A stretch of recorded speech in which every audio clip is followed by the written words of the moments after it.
firman yang terbaik ditaburkan bagi hari ini. Segala hal yang bukan datangnya dari Tuhan, yang ingin meragukan kami kepada firman, bahkan hal-hal yang akan membuyarkan konsentrasi kami sementara kami mendengarkan firman Allah, kedagingan-kedagingan kami taklukkan, kami patahkan semua dalam nama Yesus.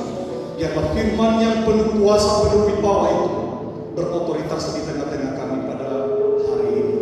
Terima kasih Tuhan. Biarlah kebenaran itu kami tangkap, dan kebenaran itulah yang akan menjadi kekuatan yang baru, spirit yang baru. Itu kami melangkah hari ini dan selanjutnya bersama dengan Tuhan. Terima kasih Tuhan.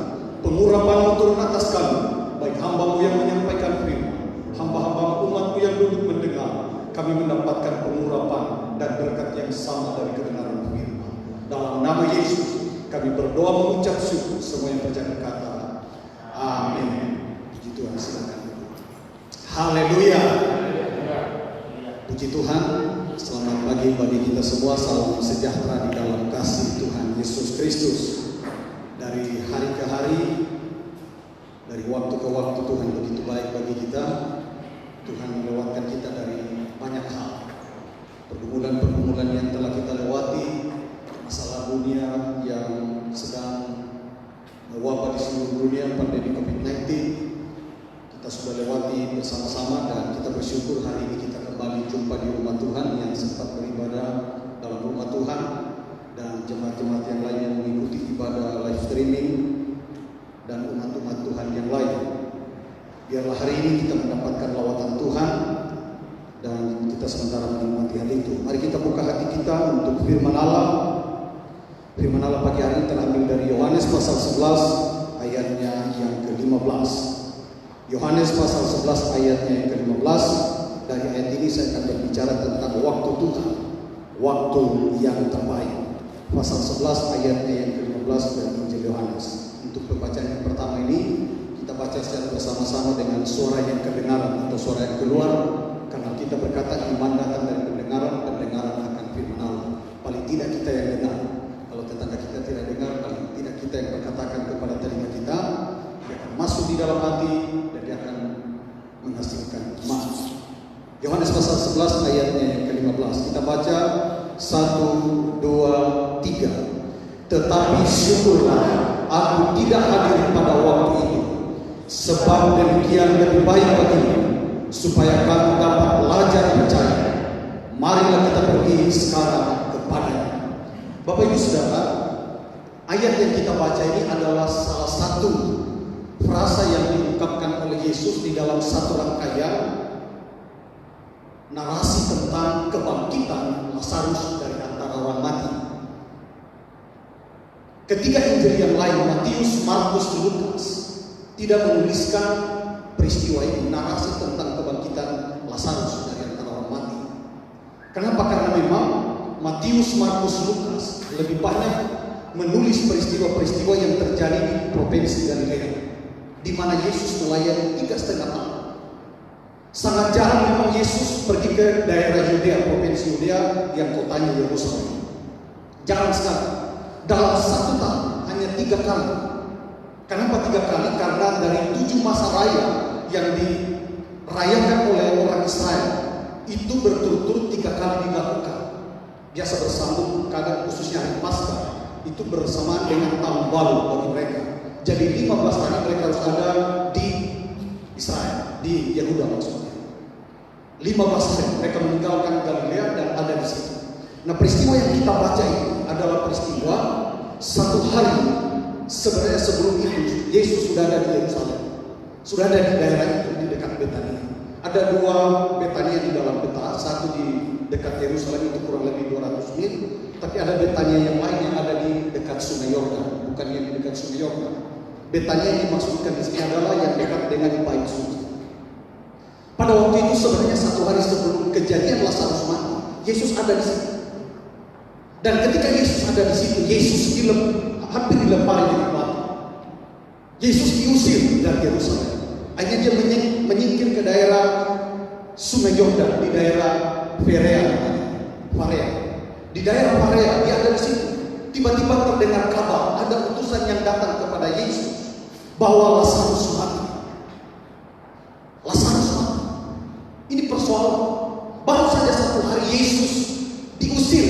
Yerusalem, dilemari dengan batu. Tiba-tiba dengar kabar orang yang selalu menampung Yesus ketika datang ke Yerusalem. Saya ulang, setiap tahun kurang lebih 3 kali Yesus pergi ke Yerusalem, dan selalu ada di rumah Maria dan Marta dan Lazarus. Itu saudara-saudara. Selalu ada di situ sebelum dia masuk ke Bait Allah. Dia selalu ada di situ. Dan ketika Yesus diusir, persoalan kembali ketika mau kembali ke situ. Itu sebabnya ketika utusan datang kepada Yesus bahwa Lazarus sudah mati, kata Yesus di ayat yang ke-15. Kita kembali lihat ayat yang ke-15. Tetapi syukur, aku tidak hadir pada waktu itu, sebab demikian lebih baik bagimu, supaya kamu dapat belajar percaya. Marilah kita pergi sekarang kepadanya. Ini sudah 2 hari. Sudah 2 hari penuh Lazarus mati. Datang kabar kepada Yesus bahwa Lazarus sudah mati. Kemudian Yesus berkata begini, syukur aku tidak ada di situ. Ini mengandung makna yang luar biasa bahwa kalaupun Yesus ada pada waktu itu masih malam. Karena belum tentu waktunya Tuhan untuk membangkitkan Lazarus. Kalau kita perhatikan kalimat itu berarti bahwa sepertinya Yesus terlambat. Karena sudah 2 hari yang lalu Lazarus sudah mati, baru diterima kabar itu oleh Yesus. Sepertinya sudah terlambat. Sebenarnya sebelum mati Yesus harus ada di situ. Dan itu dikonfirmasi dengan pernyataan Maria ketika Yesus jumpa dengan dia di ayatnya yang pernyataan Maria di ayatnya yang ke-32. Coba kita lihat di ayat 32. Ketika Yesus melihat Maria menangis dan juga orang-orang Yahudi yang datang bersama-sama dia, maka masuklah hatinya. Ia sangat terharu dan berkata, di manakah dia kamu baringkan? Jawab mereka, Tuhan, marilah dan lihatlah. Maka menangislah Yesus. Sebelumnya, ya betul, ayat yang ke-35. Maka menangislah Yesus, kata orang Yahudi, lihatlah betapa kasihnya kepadanya. Tetapi berapa orang di antaranya berkata, ia memelekkan mata orang pula. Tidak sanggupkah ia bertindak sehingga orang itu tidak mati? Maka masuklah pula hati Yesus. Lalu ia pergi ke kubur itu. Kubur itu adalah sebuah gua yang ditutup dengan batu. Ayat sebelumnya Maria berkata kepada Yesus,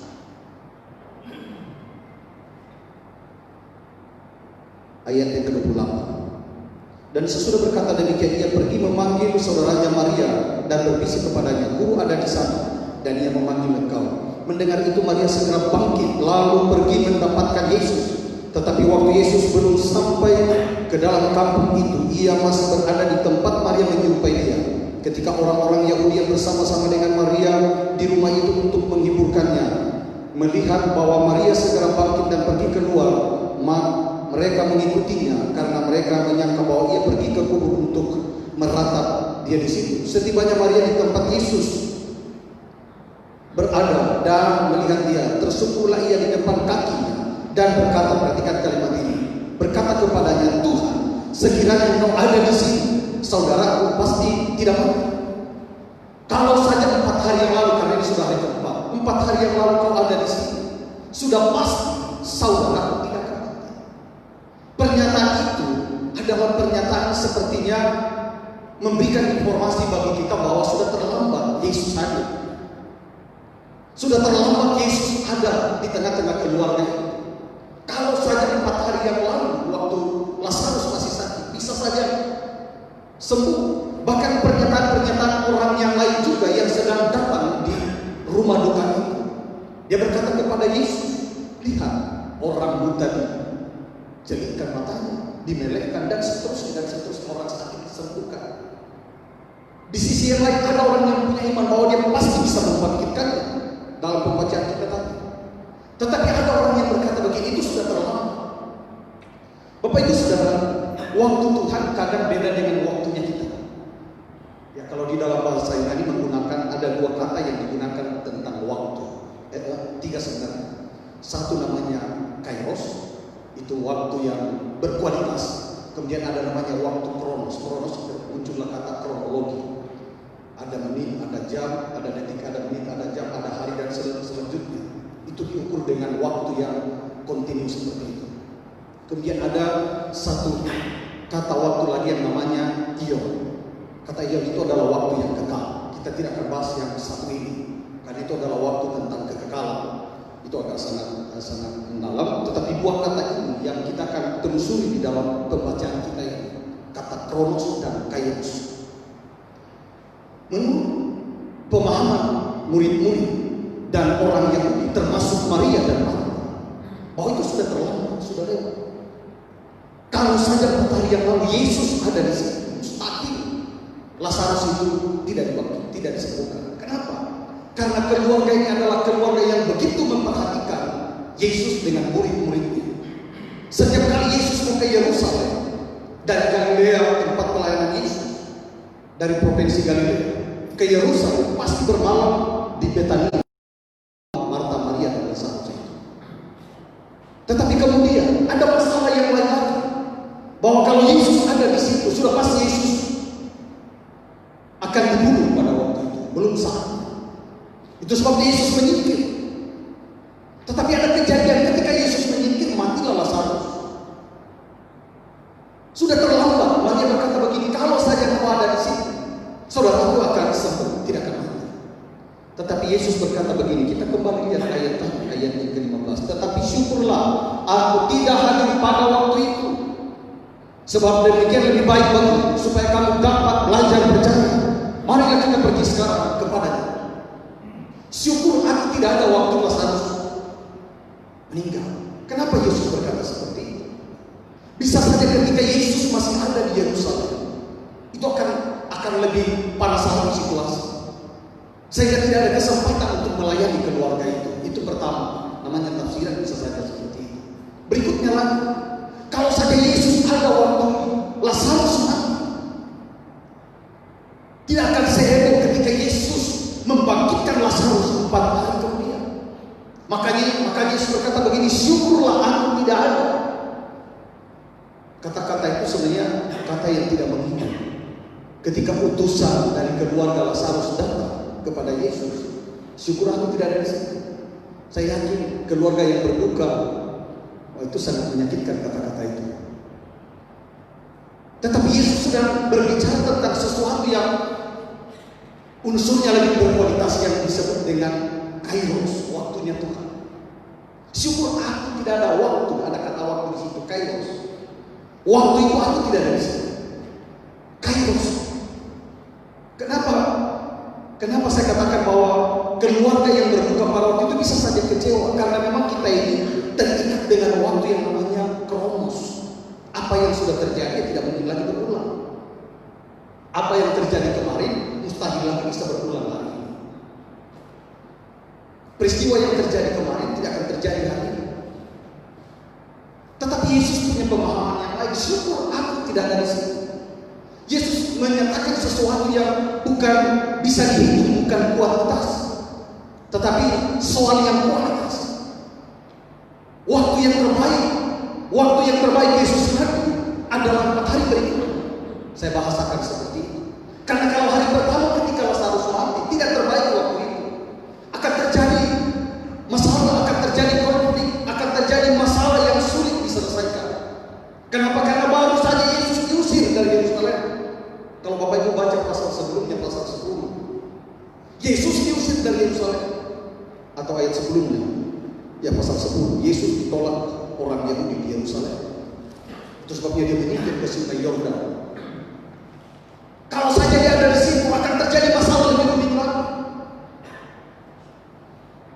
Yesus sedang berbicara tentang 4 hari kemudian adalah waktu kairos Tuhan untuk hadir di tengah-tengah orang berduka. Kalau orang berduka, bagaimana orang mau melakukan kejahatan? Ya. Dan dikatakan di dalam ayat-ayat ini, orang-orang Yahudi sekitar yang tahu tentang kematian Lazarus, karena keluarganya adalah keluarga yang begitu baik. Bahkan ada penafsir berkata begini, bahwa keluarga Maria, Lazarus, Marta yang mempunya Betania ini. Mereka lah yang punya itu, kemudian orang-orang yang ada di sekitarnya adalah orang-orang yang menyewa kepadanya. Ada penafsir berkata seperti itu. Artinya Lazarus, Maria, dan Marta adalah orang yang penting di daerahnya. Itu sebabnya ketika dia meninggal banyak orang berkumpul. Baik orang yang percaya kepada Yesus, yang tidak percaya juga kepada Yesus ada di situ. Yang percaya kepada Yesus mereka berkata begitu. Orang buta dia cerita, orang sakit dia sembuhkan. Kita akan lihat bahwa orang mati juga bisa dibangkitkan. Ada yang berkata seperti itu. Tetapi di sisi yang lain ada yang punya pemahaman yang berbeda dengan murid-murid Yesus. Dia sudah menuduh kapan Yesus melakukan sebuah kesalahan akan lebih rumit lagi. Makanya kairosnya Tuhan untuk hadir 4 hari berikutnya, bukan di hari pertama. Untuk apa? Untuk Yesus ingin menyatakan bahwa waktu Tuhan adalah waktu yang sangat berkualitas.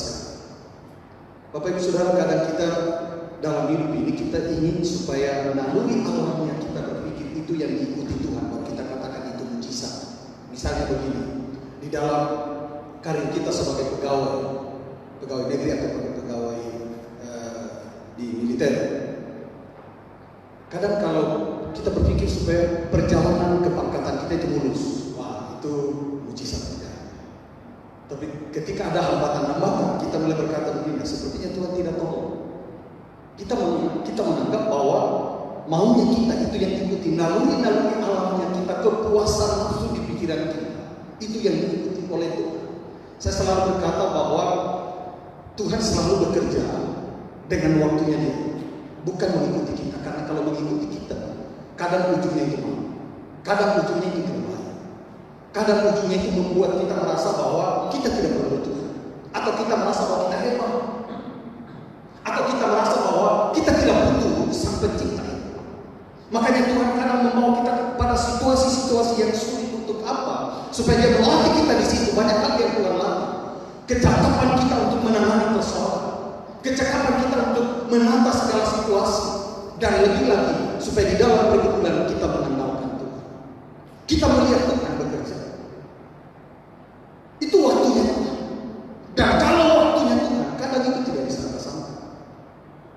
Kadang justru apa yang tidak kita pikirkan itu yang Tuhan buat.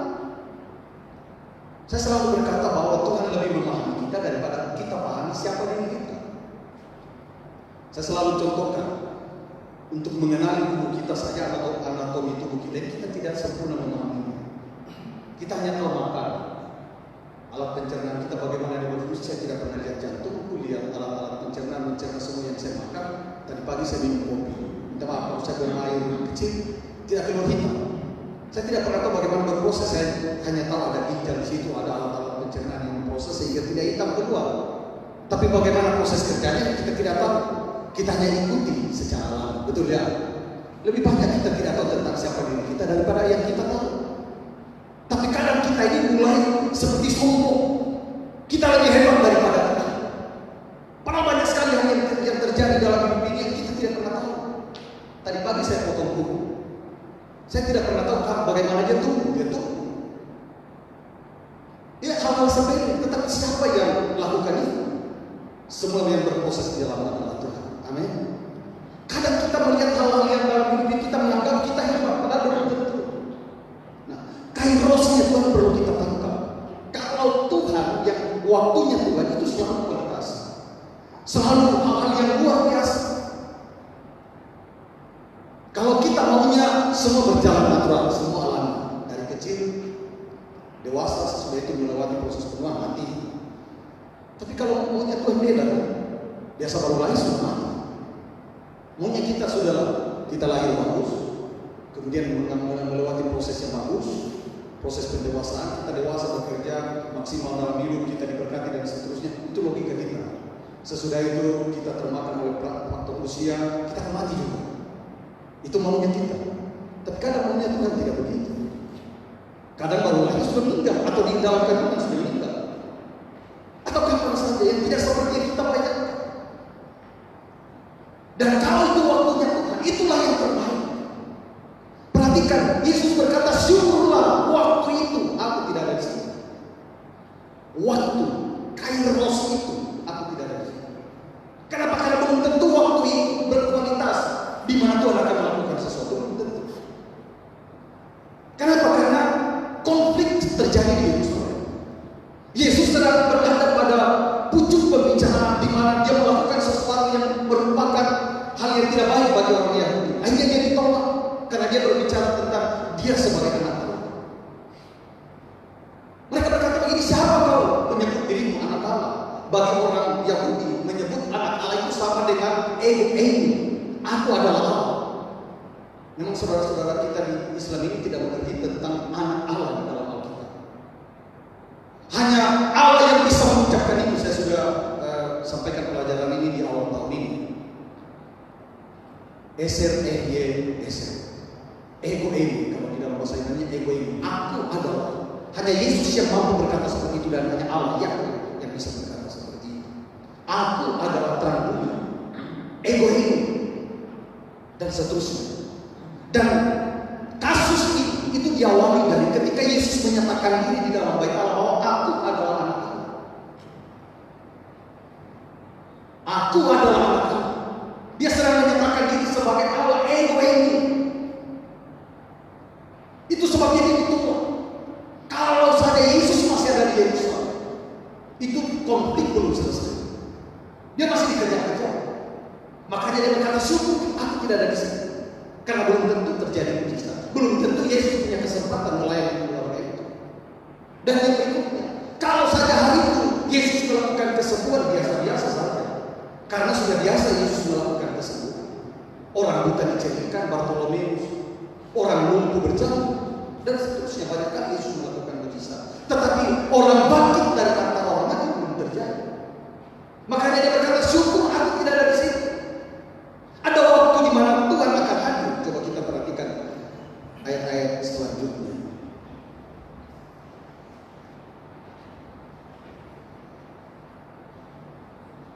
Ayat 16. Lalu Thomas yang disebut Didimus berkata kepada teman-temannya, yaitu murid-murid yang lain, marilah kita pergi juga untuk mati bersama-sama dengan dia. Perhatikan kalimat ini. Thomas karena pengabdiannya kepada Yesus, dia begitu mengasihi Tuhan. Kalau di dalam konteks lain kan Thomas itu pecundang. Ya, dia pecundang. Dia tidak percaya Yesus yang bangkit dari antara orang mati. Tapi kali ini dia pengen mati.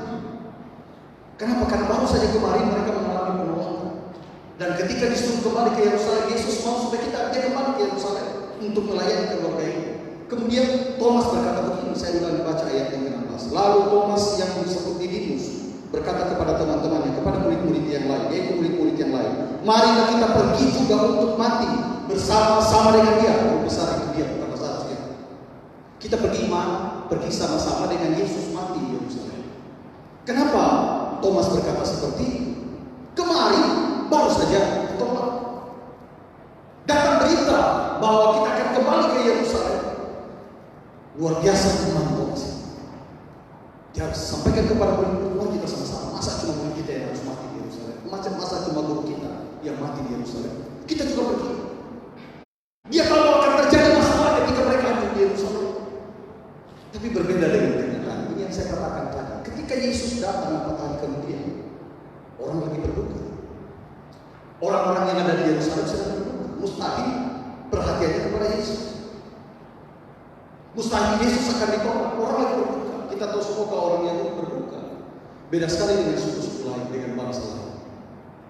Mereka benar-benar bergumul dan mereka berkabung berhari-hari. Ya, saya lihat mungkin sama dengan Toraja, suku-suku tertentu di Indonesia ini ada suku-suku tertentu Toraja, Papua, Batak. Ya kalau di mana tidak terlalu karena cepat mendapatkan Injil. Tapi kalau suku-suku itu saya pernah lihat orang Papua meninggal, itu mereka sampai terguling-guling menangis berhari-hari. Ya, saya mikir, ya, kira-kira seperti apa dia berduka dengan cara berguling-guling, dia pakai oli di badannya, lalu dia berguling-guling, dia kasih oli, jadi dia mandi, dia disitu berguling-guling, tidak makan, tidak tidur, luar biasa berbicara berbukanya.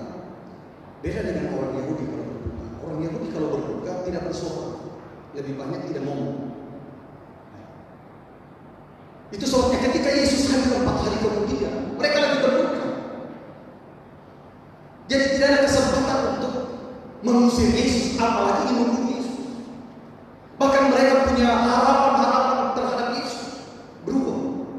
Makanya Yesus berkata, syukur aku tidak ada di situ pada waktu itu. Ada waktu, ada kairosnya aku akan hadir.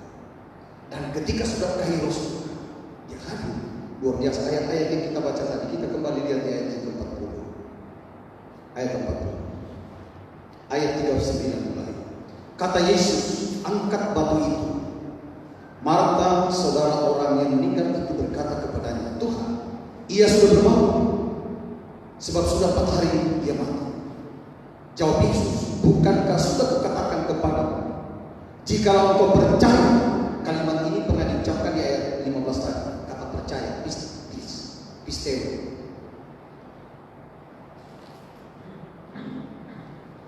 Jawab Yesus, bukankah sudah kukatakan kepadamu, jikalau engkau percaya, engkau akan melihat kemuliaan Allah. Luar biasa. Marta berkata begini, Guru, Tuhan. Ya, jadi kata Tuhan di sini muncul. Tuhan, dia sudah berbangun. Tapi kemudian Yesus berkata begini, bukankah telah kukatakan, kalau kamu percaya, kamu akan melihat kemuliaan Allah. Digulinglah waktu itu. Singkat cerita, Yesus membangkitkan Lazarus dari antara orang mati. Itulah kairos. Kalau sudah waktunya Tuhan, itu indah. Amin. Hal yang tidak masuk akal, hal yang sebenarnya masalah. Yesus kehadiran Yesus di Yerusalem, pernyataan daripada Thomas tadi mengkonfirmasi bahwa kalau mereka akan datang ke Yerusalem, mereka pasti mati. Tetapi terjawab dengan matinya Lazarus. Yesus belum saatnya mati. Masih ada yang perlu dikerjakan Yesus. Para murid-murid sudah berkata begini, kalau kita ke Yerusalem pasti kita akan mati. Tetapi dengan kematian Lazarus, hal itu tidak terjadi. Kenapa? Karena belum kairosnya Tuhan, belum waktunya Tuhan untuk disalibkan. Selain itu, kairosnya Tuhan untuk menyelesaikan konflik. Dengan kematian Lazarus, konflik terselesaikan. Bangsa Israel, orang Yahudi yang menolak Yesus, tiba-tiba melihat kejadian itu, menerima Yesus. Haleluya. Jadi kalau Tuhan yang bekerja, saya selalu berkata bahwa tidak ada yang dikorbankan. Amin. Semua akan berjalan dengan baik dan semua akan dipuaskan. Tidak ada yang dikorbankan. Dengan kehadiran Yesus bersama murid-murid, seharusnya mereka mati, karena itu adalah pernyataan daripada Thomas. Perhatikan di ayat 16 saya ulangi baca. Lalu Thomas yang disebut Didimus berkata kepada teman-temannya, yaitu murid-murid yang lain, marilah kita pergi juga untuk mati bersama-sama dengan dia. Kita ke Yerusalem mati bersama Yesus, bersama guru kita. Masa kita biarkan dia mati sendiri? Tapi tidak terjadi. Kematian Lazarus menyelesaikan banyak konflik. Persoalan Yesus dengan orang Yahudi terselesaikan. Keluarga yang sedang ada di dalam masalah terselesaikan. Lazarus bangkit pada hari yang keempat. Luar biasa. Ayat 42. Aku tahu bahwa engkau selalu mendengarkan aku, tetapi oleh karena orang banyak yang berdiri di sini mengelilingi aku, perhatikan, karena orang banyak yang datang. Ada yang ingin datang membunuh Yesus, ada yang ingin datang untuk melihat mujizat seperti yang kita baca tadi. Murid-murid melihat bahwa kita akan mati bersama-sama dengan Yesus di situ. Tapi kemudian Yesus berkata begini, aku tahu bahwa engkau selalu mendengarkan doa. Dia berkata kepada Bapa, tetapi untuk orang banyak ini aku berdoa. Perhatikan kalimat ini. Tetapi oleh karena orang banyak yang berdiri di sini, yang mengelilingi aku dengan segala macam harapan atau dengan segala macam tujuan untuk datang kepada Yesus, aku mengatakannya supaya mereka percaya, supaya mereka percaya. Dan semua yang datang dengan segala macam persoalan, dengan hadirnya Yesus di tengah-tengah keluarga yang berduka, supaya mereka percaya. Amin. Mereka percaya. Sebelumnya ada yang ingin datang membunuh Yesus, karena yang lalu tidak jadi dibunuh. Dia lari, dia tinggalkan Yerusalem dan pergi ke seberang Sungai Yordan di daerah Perea. 4 hari yang lalu kejadian itu.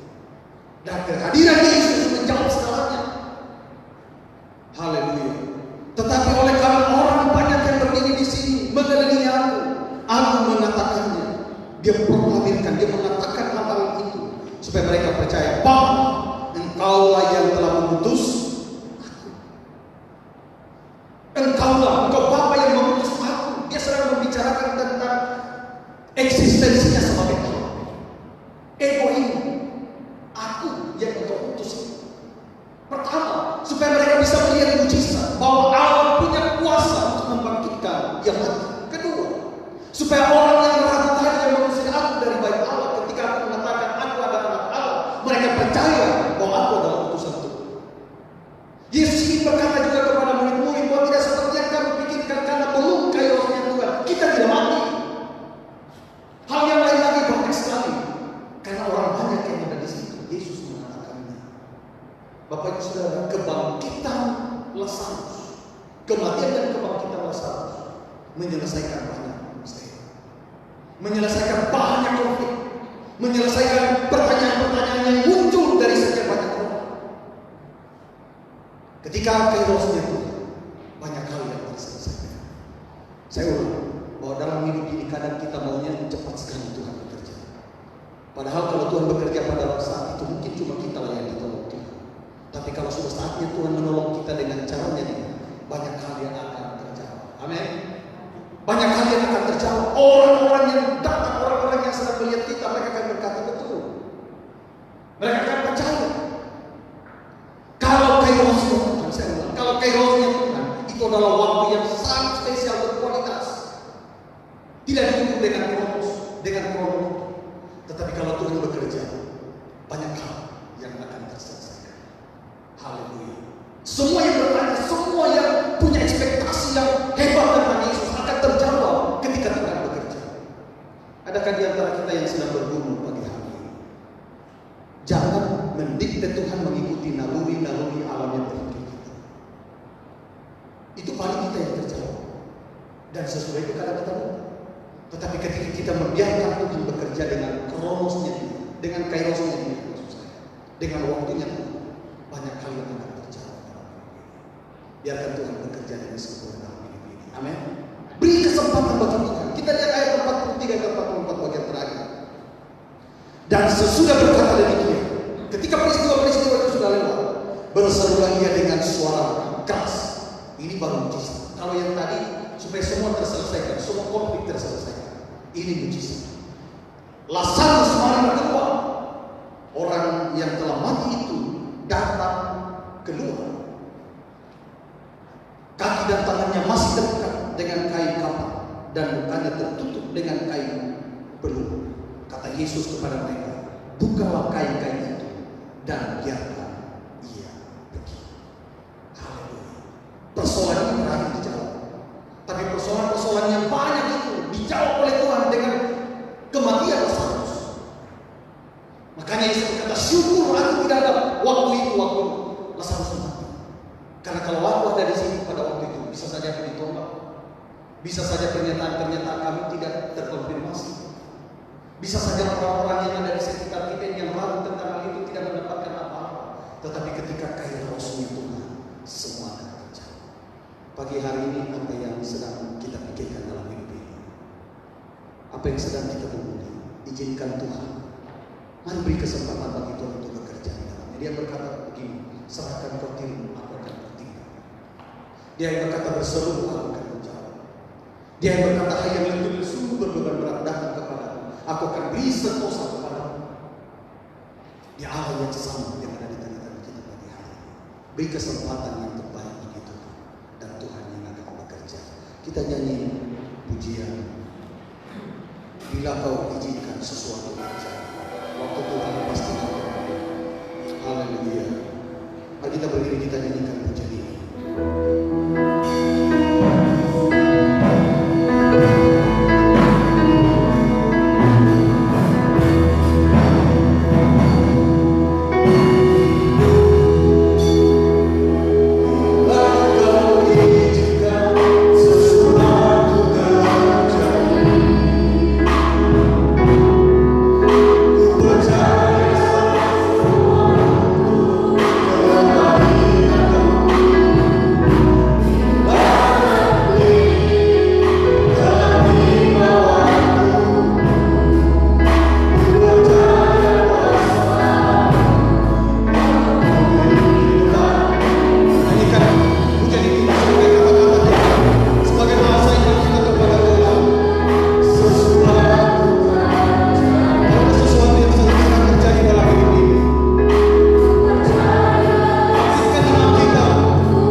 Beri kesempatan bagi Tuhan untuk menyelesaikan persoalan kita. Beri kesempatan bagi Tuhan untuk menyelesaikan konflik yang sedang kita hadapi. Beri kesempatan bagi Allah untuk menolong kita dalam pergumulan yang kita. Ketika waktunya Tuhan memulihkan, semua tidak ada yang dikorbankan, tapi semua akan dipulihkan dan dipuaskan. Bunyikan pujian ini sebagai bahasa iman kita kepada Tuhan.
Bersyukur buat firman-Mu yang datang pada saat siang hari ini ya Tuhan. Kami percaya bahwa waktu dan tempat kami terikat hal itu, sehingga terkadang ya Tuhan di dalam kehidupan kami memaksakan apa yang kami ingini tanpa kehendak-Mu dalam kehidupan kami. Ampuni kami ya Tuhan yang selalu menginginkan apa yang kami ingini, sehingga kami oh Tuhan seolah-olah memaksa kehendak-Mu terjadi dalam kehidupan kami. Bersyukur siang hari ini Engkau telah menegur kami dan mengajar kami bahwa dalam setiap aktivitas kami selalu berdoa dan minta petunjuk kepada-Mu ya Tuhan, agar apa yang kami jalankan di dalam kehidupan kami hari-hari terakhir ini Tuhan, benar-benar kami selalu dituntun oleh kebenaran firman-Mu, khususnya Roh Kudus-Mu, agar kami tidak salah jalan ya Tuhan. Dan kami seperti Yesus mengajar kami bagaimana kami harus bertindak dan melaksanakan setiap kegiatan kami sesuai dengan kehendak dan firman-Mu dalam hidup kami. Tuhan, kami manusia yang daging adanya, kami banyak kelemahan. Sebab itu Tuhan, mari Engkau mampukan kami dengan kuat kuasa Roh Kudus-Mu, kami bisa menjalani hidup ini di tengah-tengahnya Tuhan kesulitan hidup, pergumulan kehidupan kami pribadi lepas pribadi. Tuhan, kami mohon kiranya kuat kuasa Roh Kudus-Mu mampukan kami untuk melewati ini. Terima kasih buat firman-Mu Tuhan, materikan dalam pikiran dan oh Tuhan pengertian kami, supaya kami bisa memahami apa maksud Tuhan di dalam hidup kami. Terima kasih Bapa, memberkati hamba-Mu dimanapun dia berdiri untuk memberitakan firman-Mu, banyak jiwa dimenangkan dan dipulihkan. Terima kasih Bapa, terima kasih. Kami akan lanjutkan ibadah kami siang hari ini untuk memberikan korban kami. Tuhan memberkati kami semuanya. Terima kasih Bapa, ampunkan salah dosa kami Bapa. Di dalam nama Tuhan kami Yesus Kristus kami telah berdoa. Haleluya.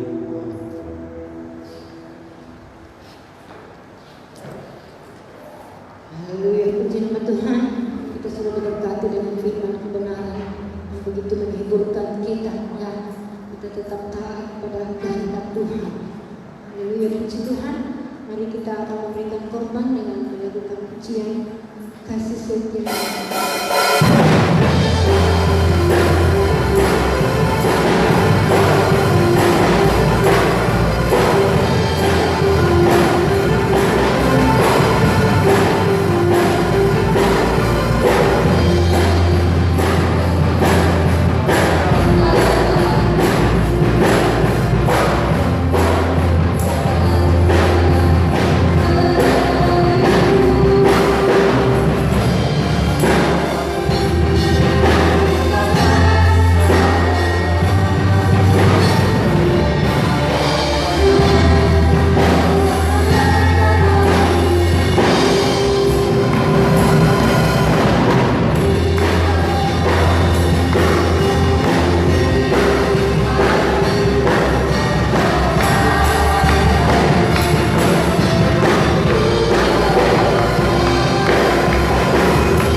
Terima kasih kesempatan diberikan kepada kami menyampaikan informasi untuk jemaat di tempat ini.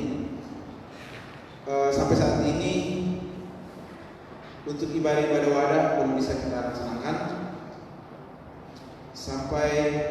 sambil kita menunggu informasi selanjutnya.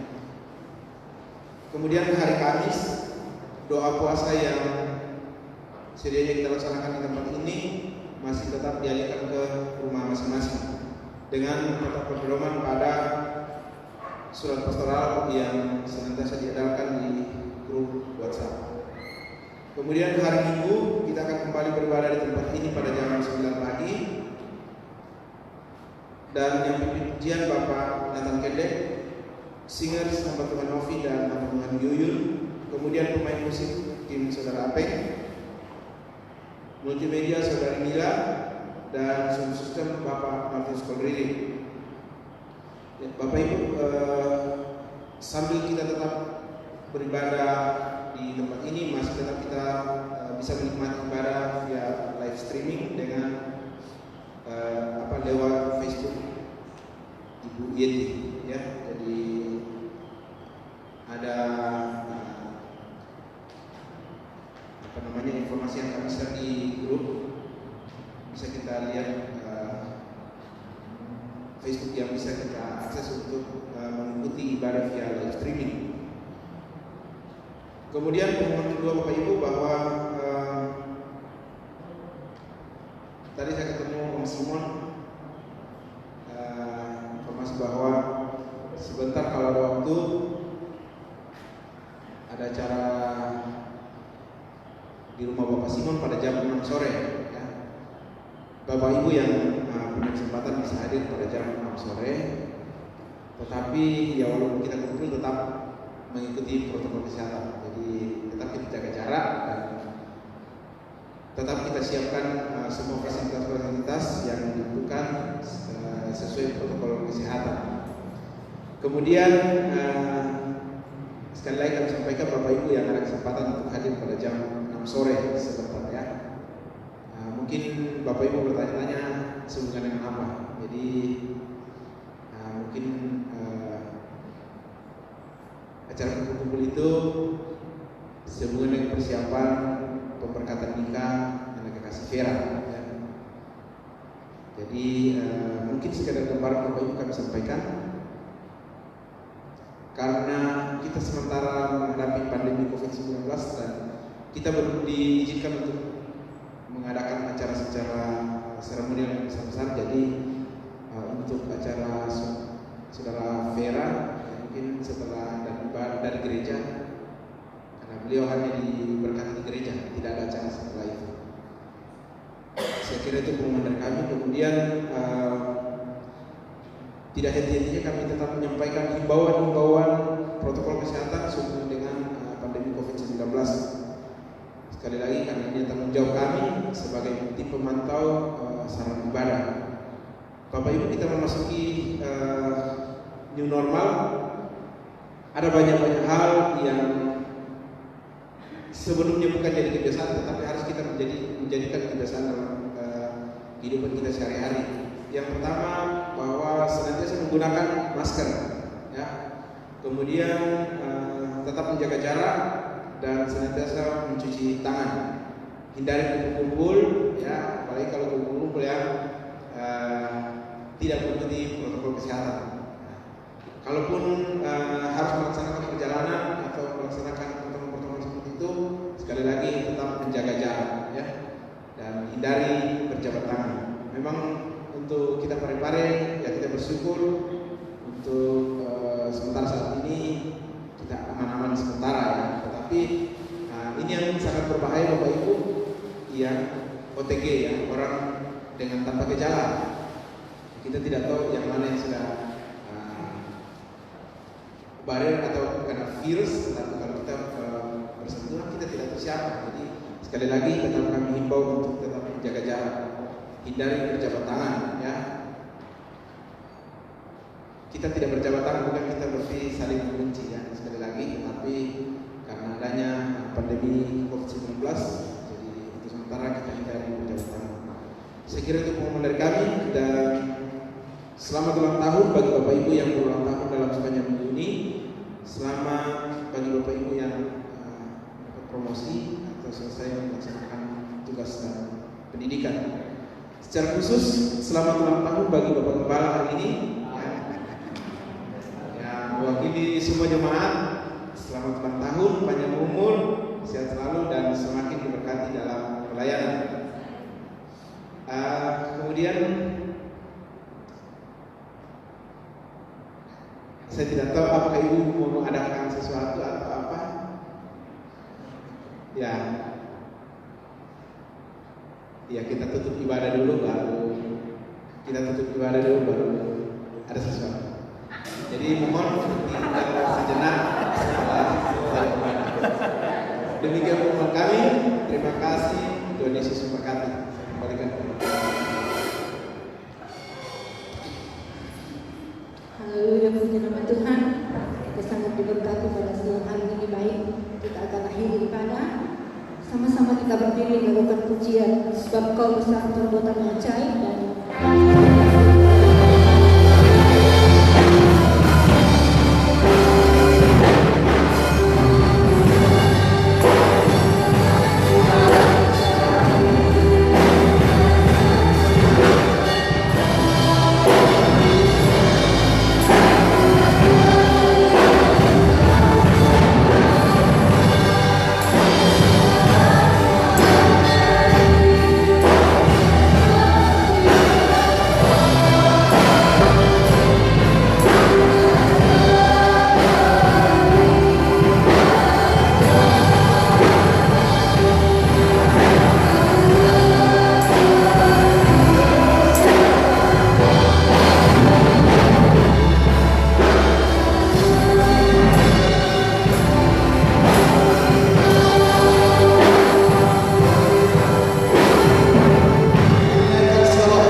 Diberkatilah engkau di kota, diberkatilah engkau di desa, diberkatilah engkau dalam segala pekerjaan. Diberkati engkau dalam segala profesi. Allah mengeluarkan engkau dari sakit penyakit sampah, termasuk virus corona. Allah mengeluarkan engkau dari segala musuh. Allah memberkati rotimu, adonan, kandungan ternakmu. Allah mengangkat engkau di atas segala bangsa. Allah menjadikan engkau kepala, bukan jadi ekor. Berkat yang Tuhan janjikan kepada Abraham, Ishak dan Israel digenapi di atas itu.